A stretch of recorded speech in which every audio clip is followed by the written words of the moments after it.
और मेहंदी का जिक्र ना हो तो अधूरा सा लगता है। हम सभी महिलाएं सावन में मेहंदी जरूर लगाते हैं और डिमांड भी बहुत भरपूर रहता है।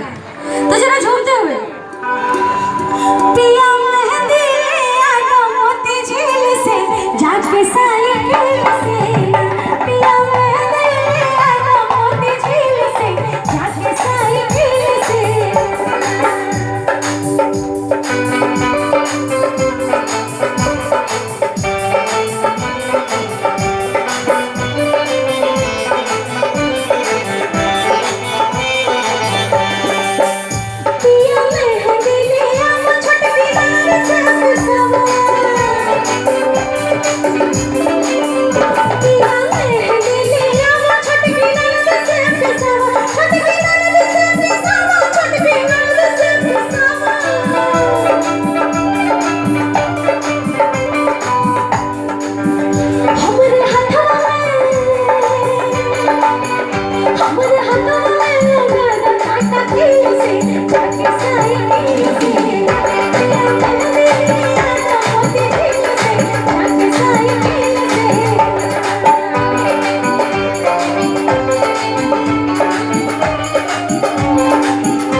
बहुत बहुत धन्यवाद।